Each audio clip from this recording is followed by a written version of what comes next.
Well, finally the tour to Holland got come to an end, and I am returning home now.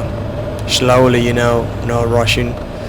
It's only 800 kilometers from the house of my friend in Haaksbergen in Bukalu to my house in Aldershot. So yeah, just took the bike slowly, stopping some places to fuel in, eating here, eating there, having drinks here, having drinks there, mostly coffee. And I make it there. I think my ferry was at 7 p.m. or something like this, and I make it there to 8:30, something like this. So because I have an insurance that covered me to be in delay, they didn't charge me anything, which is brilliant. The ferry is quite good. I mean, there's some seat, long seat that you can even lay down and have a nap. And it's not that cold, it's not that hot. They have food, they have drinks, they have everything in there. The food not brilliant, the drinks are okay. Plenty of people, but I mean, I cannot say there's horrible people there, but obviously it's not the most brilliant bunch. It's just, but it's nice. Nobody agree with no one. The only problem is that 90% of the people were sleeping basically everywhere, and on the tables, on the floor, anywhere. They don't have any what's the word? Any shy to do this sort of stuff. In this video, you can see that girl, from a 16 years old girl. They saw me, and immediately they saw me, they started to make a bye sign with a hand, and then I follow them. They follow me, and then I keep telling them to see the camera, so the camera can check them. And yeah, this mother and the girl, my goodness, they were in such a good energy. As soon as they saw the bike, they were all excited, and they were started putting hands to me and say goodbye and follow me, and we're changing lanes and stuff like this, and then we keep going for a long period of time. I mean, I was so nice. It was so nice to meet people like this, I mean, not everywhere in the road you meet nice people. I met some very nice people giving me signs around Paris, and a lot of them in Morocco, and a lot of them in Spain as well.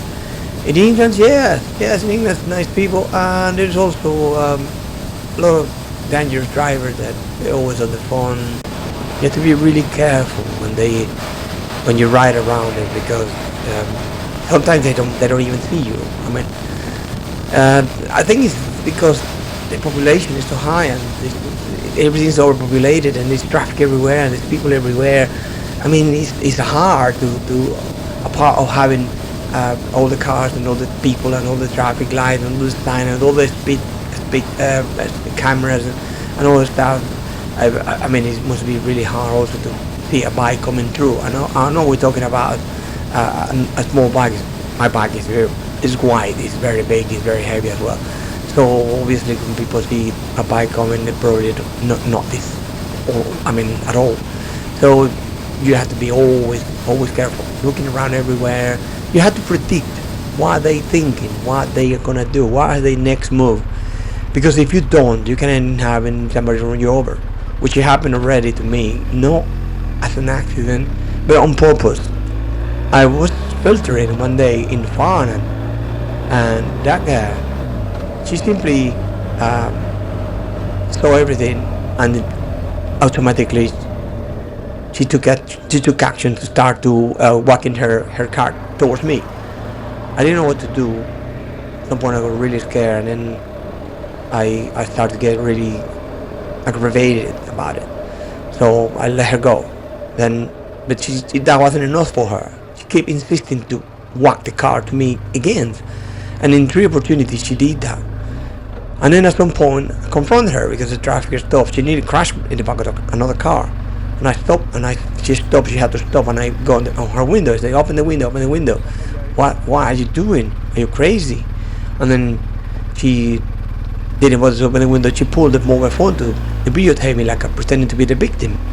And then I decided to move forward and park in front of her to just call the police and tell the police what's going on. And what did she do? Well, she simply brought me over. I'm trying to put a video of that in a minute, see if it come up, and then if we have any idea what happened. At the moment, I'm trying to turn around and having a little toilet break quickly here in a very isolated area. But even though there's some few people walking, and especially this couple that come in now, they looking at my bike, and then they say, "Oh, there's a telephone. There's a telephone in there." They say in English. Probably they were tourists. That's why they didn't took my phone. I left my camera, my 360 camera running, so I could see when they coming in and coming out. And I'm glad they didn't touch anything. Otherwise, I would follow them. But yeah, I'm just taking everything off and put everything secure in place. And I just going behind the trees, and when I went behind the trees, I realized they were coming down. So I turned to the other side, and I didn't realize they were there. And then they come in a minute and say, "Oh, there's a phone in there. There's a phone in there." You should wait a minute when they're gonna show around. I think it's in the next clip. They're gonna come up and say, "Oh, there's a phone in there." It's funny because I mean, people think, "Yeah, there they go, there they go." They say, "There's a phone in there. There's a phone in there." Oh my goodness, how crazy people! But I mean, lucky me that we're not criminals. We're not people that were interested in taking my stuff. But my camera, yeah, the camera is good. You can let it there running, and you can take everything around, and it can give you a great idea of what's happening while your bike is on their own, which is a great idea in the case your bike gets lost or stolen. They're coming again.